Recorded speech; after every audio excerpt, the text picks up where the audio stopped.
Well, as a gold miner, Donald Trump coming to assuming office has a huge impact on the U.S. economy, the prospects for rate hikes. As you know, that we are sensitive to increase in rate hikes. But more than that, it's going to have an impact on geopolitics. It's undermining social cohesion. It sets just the wrong tone around issues of ethics and principled leadership. Some of the statements that is made about his positions and conflicts of interest around him. So some of us are concerned about that because business has taken up quite seriously the issue of ethical conduct. And there's been a lot of unethical conduct amongst business, various companies.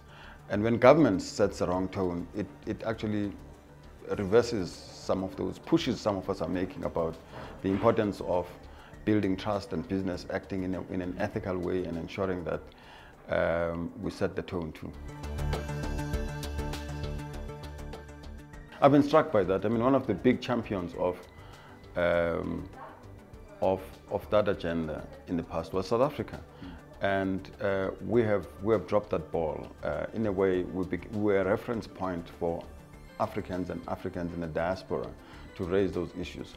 Not only is there hardly a conversation around bring the participation of blacks in those kinds of conversations, but there's sometimes just a conversation about the world and no reference to Africa at all.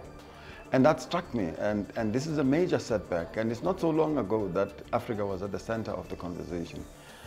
And it's not clear how Africans are looking to get that agenda back there. We are Cinderella in this project. My view is that South Africa is well endowed with a large body of leadership. And the conversation should start with a reflection on how we got it wrong. We have a leadership crisis. We can't just move without having a thorough conversation about how did we land up with President Jacob Zuma as a leader who clearly, when we elected him, showed signs of somebody who is unethical and who had no competencies to run office.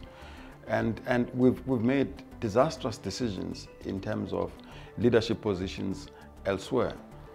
It would be foolhardy to then move and take a position that says, let's just nominate this one and that one without having a comprehensive discussion around that.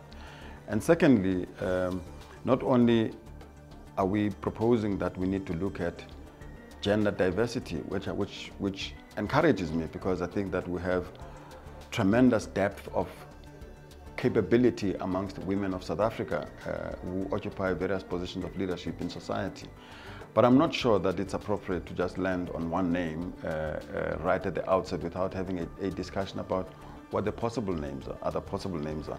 Both within the ANC and outside the ANC, we have a depth of leadership.